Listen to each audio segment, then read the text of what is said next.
મહાદેવ હરિઓ જય માતાજી. કેમ તો બધા મજામાં ને?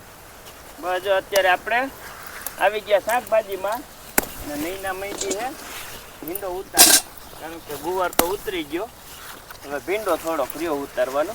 હા, એ ઉતરી જાય એટલે આપણે છાંટી દઈ દવા.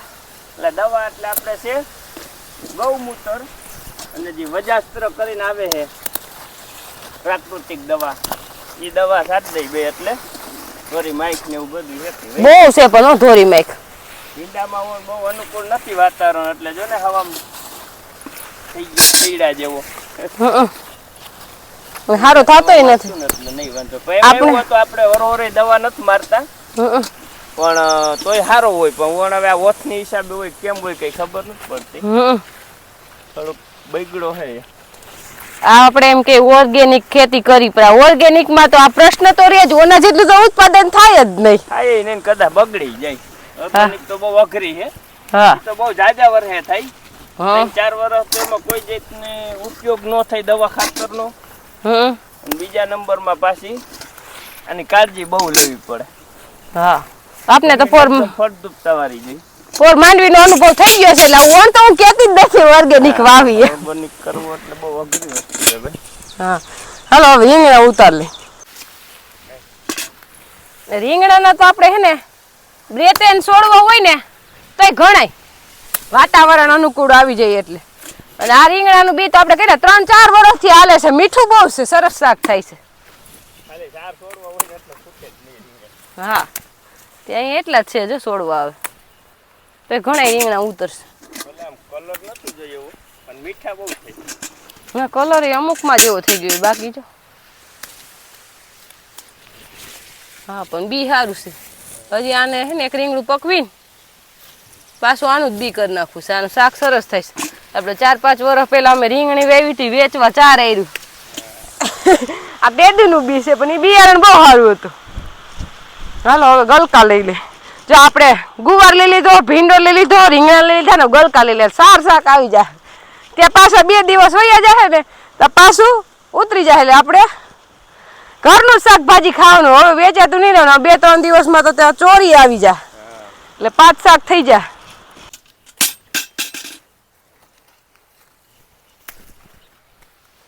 ગલકા ઉતાર લે. આપણે ઘીસોડા આગળ છે પણ એ હજી નથી આવતા, એમાં અઠવાડિયાની વાર લાગશે કા આવવામાં.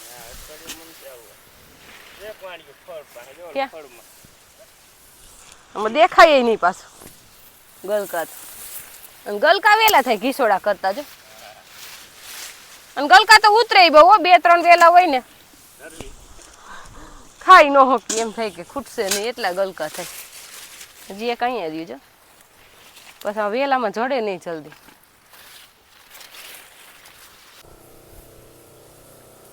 ગુવારમાં તો બહુ વાંધો નથી કા? ગુવારમાં કઈ દવાની જરૂર ન હોય.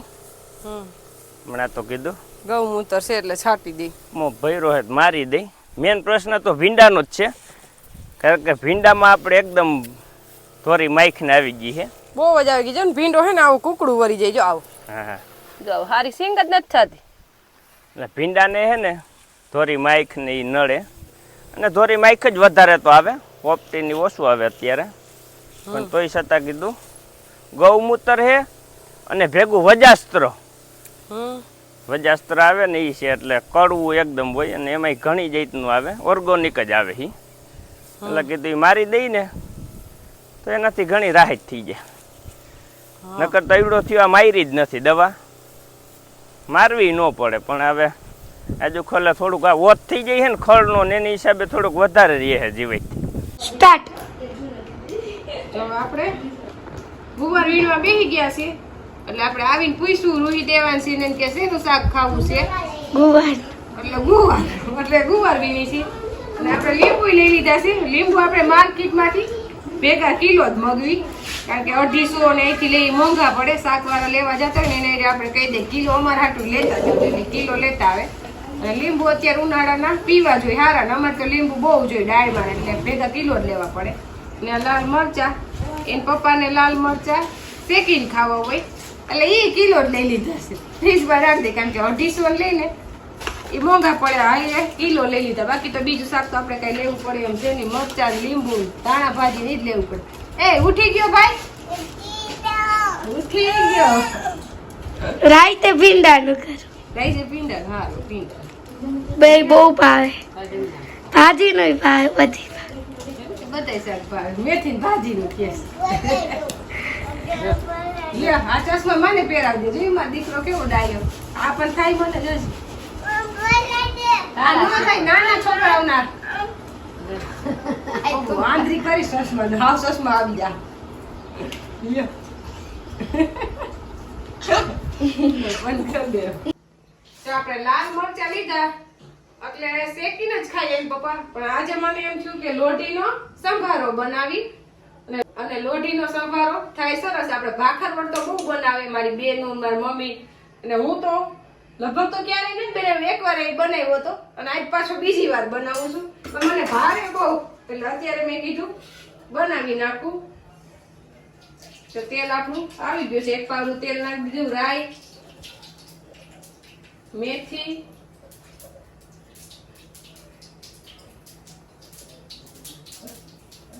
અને હળદર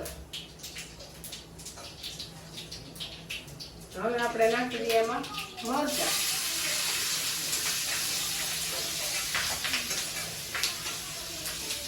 મીઠું આમાં થોડા મરચાં ચડી જાય ને આમાં પાણી તો નાખવાનું હોય જ નહીં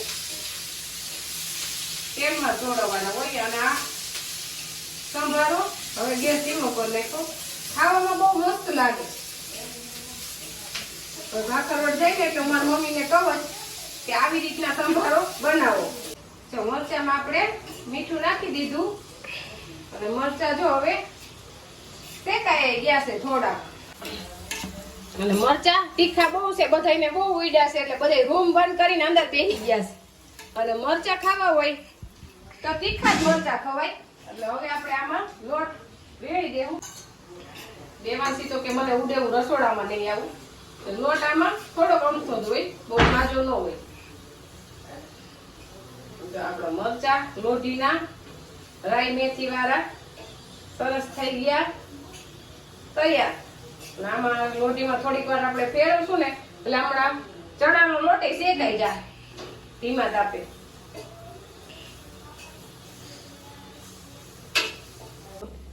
જો આપણા મરચા થઈ ગયા તૈયાર અને સુગંધ બહુ સરસ આવે છે પણ હમણાં બધા જમવા બેસે ત્યારે ખબર પડશે કેવા બન્યા ક્યાં દેવાંશી અને મરચામાં અમે ખાંડ ન નાખી મરચામાં ખાંડ નાખવી તો મરચા ખાવાના ન હોય કારણ કે તીખા હોય તો જ મરચા ભાવે ને અમારે તો ઘરમાં અમે તીખું બધાય બહુ જ ખાઈશું જો આપણે છાશનો મસાલો ખૂટી ગયો ને એના ઘણા દિવસ થઈ ગયા છે દેવાંશી પપ્પા કે કહું કેદી બનાવીશ કા છાશનો મસાલો ન હોય ને એટલે છાશ પીધી નથી એવું લાગે એટલે જો આપણે ફુદીનો આ વખતે એટલા બધા પાન નહોતા એટલે દાંડલી વાળો ભેગો લઈ લીધો છે હાલે એનો સ્વાદ તો આવે જ ફુદીનાનો જે દાંડલી છે હા એટલે આપણે ઓલી વખતાની ઘોડે જ બધા મસાલા લઈ લીધા તીખા આખું જીરું અજમા હંચર મીઠું ધાણા જીરું આપણે હજી થોડુંક વધુ નાખવું હોય છે તો નાખશું એટલે જાજો થાય ખૂટે નહીં ઓલી વખતે પરબારો ખૂટી ગયો હા આપણે દેવાંશ એવો શોખીન કાલ ખાઈ જાય કે છે કે સાઈઝનો મસાલો દ્યો તો એટલે મેં કીધું હવે ભાઈએ મસાલો માંગ્યો છે ને એટલે આપણે મસાલો બનાવવો જ પડશે એટલે અત્યારમાં કીધું બનાવી નાખી રોંઢો થયો છે અત્યાર નથી 5 વાગ્યા ગરમી થઈ મને એવું દેખાય તમને મને હે ને રસોડામાં પંખો નથી ગમતો ગેસ જો ઓછો હાલે તો અહીંયા વાર લાગે એ નહીં થાય જાજી વાર રસોડામાં રેવું કરતા ફટાફટ કામ કરીને બાયણે નીકળી જાય પણ અત્યારે તમારે માન રાખીને ભલે ને ચાલુ રે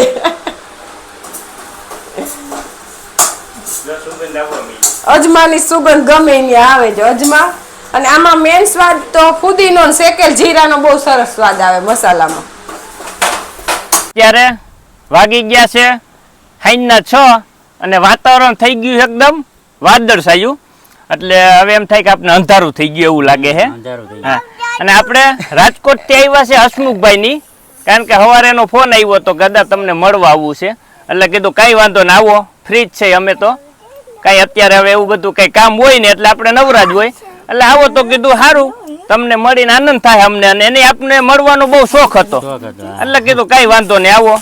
એટલે હસમુખભાઈ ની જો અત્યારે વાડીએ બેઠા, વાતું સીતું કરી, ચા પાણી પીધા ને આનંદ કર્યો. બહુ ઈચ્છા હતી, અમારું સપનું ગયો ને તો એક સપનું હતું કે અમે પરેશભાઈ અને નૈનાબેન ને મળીએ, ખાસ ખૂબ ઈચ્છા હતી અમને મળવાની, અને અમારું સપનું આજ પૂરું થયું કે અમે પ્રોપર તમને મળી આવી ગયા.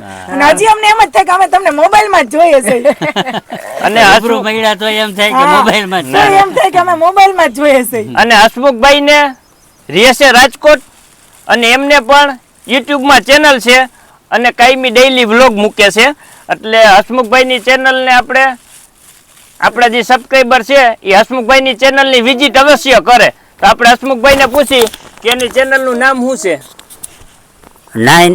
KHK 9877 પાછું બોલો. KHK 9877. એટલે આપણે હસમુખભાઈ ની ચેનલ ની મુલાકાત લેજો, એ પણ વિડીયો બહુ સારા મૂકે છે, એટલે વિડીયો જોવાની મજા આવશે તમને. થેન્ક યુ, આભાર. Thank you. અને આપણા સબસ્ક્રાઇબર આપણે મળવા આવ્યા છે, એ દેવાંશ માટે પેંડા લઈ આવ્યા છે, અને નકર દેવાંશ દૂધના પેંડા ખાતો નથી, પણ આજ તો એને હડપી પડ્યો છે. મારા દીકરાનું એટલા હરખથી લઈ આવી છું ને, એ સાચું કહો, દૂધના પેંડા લઈ આવી છું ને એટલે પેંડો ખાય. મને છોકરા ઉપર અતિશય પ્રેમ. ખાઈ ગયો દીકરા એટલા બધા થમાકાલ દી ઉગે જ છે આપણે ઉપર. અને એમ નહીં, નકર અમે દૂધના પેંડા લઈ આવી નથી ખાતો, એ થાબડીને જ પેંડા ખાય. હા, પણ એ આપણે મારા કે ને શોખ અને એક હરખ હોય, આપણે હા, લાગણી થી ખાય. લાગણી હોય એક. અને અમે હું આ દેવાંશને રૂબરૂ જોયો ને, રૂબરૂ જોયા. મોબાઈલમાં જોતા હોય. એટલે આજ રૂબરૂ જોયા દેવાંશને અમે. ચાલો દેવાંશ, આવું છે બેટા? બા તા રાજકોટ જવું છે તારે? આવું તારે રાજકોટ? હાલ મન દીકો આવું છે? હાલ રાજકોટ આવું? એમ કેમ આવું? કે મમ્મી ના પપ્પા પાડે. ભેગું- મમ્મી પપ્પા ભેગું આવજો બેટા, જરૂર. ચાલો બાય. મસાલા બધા શેકી લીધા હતા, ત્યાં વૈશમાં આપણે જમના દોવાનું ટાણું થઈ ગયું, ત્યાં વાડીએ એક સબસ્ક્રાઈબર મળવા આવ્યા, એટલે એમાં થોડાક આપણે ખોટી થઈ ગયા હતા. આવીને આપણે બધો મિક્સરમાં મસાલો કાઢીને હવે મિક્સ કરી નાખ્યો, હવે ડબ્બામાં ભર લઈ, એટલે હવે ઉપાડીને હવે આ મસાલો કેટલો આ લઈ કેને ખબર છે. કા? એ હજી 2 મહિના થઈ ગયા હો. નો ઓલી વખતે એમ કહેતા હતા, નહીં જઈ તો ઈ મહિનો નો આયલો, તો આનો તો કોણ જાણે હવે કેટલું હાલે. હે ભલે ને જેટલો હાલે એટલો, આપણે ક્યાં વેસાતો જ નથી લીધો, ના, એ તો બધી પાછો ઘરની જ બને. વસ્તુ છે. એ ફુદીનાની તકલીફ રહેશે, બાકી તો બધી ઘરની જ વસ્તુ. એક ફુદીનો હુકવણી કરીને પિયા હું ફોન કરી દઈશ ને ભાખર એટલે ઈ થઈ જાય. હા લાવતા જતા આવી જા.